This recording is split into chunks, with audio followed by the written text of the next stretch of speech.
مؤسسة فذكر مع حضراتكم، وحالة من الحالات اللي قابلتنا بصراحة، حالة صعبة جدا جدا جدا. حالا هنعرف مع حضراتكم ظروف الحالة ايه. اسمك ايه يا ستي؟ أنا اسمي أم محمد. اهلا يا ام محمد، ازيك؟ متجوزة؟ أيوة متجوزة معايا 6 أطفال. معاكي 6 اطفال. اعمارهم ايه؟ من 15 سنة ونازل لحد سنة وشهرين. من 15 سنة لحد سنة وشهرين. صبيان وبنات؟ 3 و3. ربنا يبارك لك فيهم يا رب. زوج حضرتك بيشتغل ايه؟ والله عاملة باليومية. آه، آه، ارزقي. تمام. ايه بقى الظروف اللي عندك ايه؟ والله أنا عملت كارد عشان أبني البيت وكده، فكارد سحب كارد، عاملين 3 قروض دلوقتي. عامله 3 قروض من 3 اماكن مختلفه. 3 أماكن مختلفة وكلهم مكسور عليا شهور. متاخر عليكي شهور في القروض اللي انت عاملاها. انت خدت القرض اساسا ليه؟ عشان أبني البيت والمكان يلمنا ونقعد فيه. البيت اللي احنا واقفين ده فيه حضراتكم، هو ده اللي الست او جوزها خدوا القروض عشان يبنوه. تخيلوا حضراتكم السقف اللي احنا واقفين تحت منه قد ايه. يعني هم حاولوا بالقروض اللي خدوها يحاولوا يعملوا 4 حيطان تداريهم من حر الصيف وبرد الشتاء. والنهارده هم يعني مهددين ان البيت ده اللي خدوا قروض واستدانوا عشان يبنوه، مهددين ان هو يبقى مش موجود.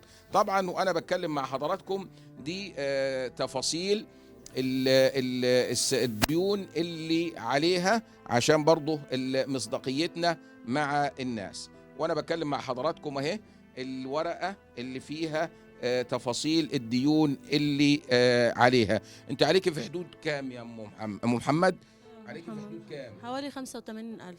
حوالي من 85 ل90,000. حوالي 85 90 ألف. ده المبلغ الإجمالي اللي عليها من 3 أماكن مختلفة خدتهم.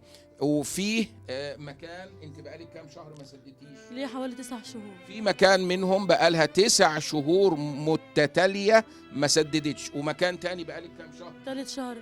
تالت شهر ما سددتش. طبعا لو ما سددتيش المبالغ ديت اللي هيحصل، هم بعتوا لي انذارات ان هيجوا يحجروا على البيت وطلعوني. بعتوا لها انذارات ان هم هيحجزوا على البيت طبعا عشان الناس دي تاخد حقها. تمام. طبعا زي ما حضراتكم شايفين دول اولادها اللي موجودين، اللي هم الصغيرين، واللي الصغير خالص مع حد من جيرانها شايلينه عشان خاطر ما يعملش يعني دوشه واحنا بنصور يعني. تمام. والباقيين في المدرسه. 6 اطفال بامهم بابوهم مهددين بانهم يكونوا او يصبحوا بلا مأوى، بلا سكن، بلا مكان يعني يأويهم يدفيهم. يعني الناس دول عشمانين في وجه الله الكريم، عشمانين في اهل الخير، اهل الفضل، اهل البذل، اهل العطاء، انهم هم يسدوا لهم دينهم. دي نمرة 1.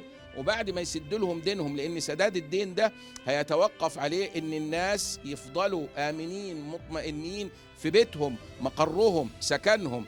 والحاجة التانية ان احنا عايزه مشروع يقف على رجليا واعرف اصرف عليه من يعني. نوفر لهم اي مشروع، ان شاء الله كشك، ان شاء الله تروسيكل للزوج يعني يتنقل بيه، يحول بيه بضايع، يحول بيه اي حاجة على ظروف البلد هنا او ما شابه ذلك.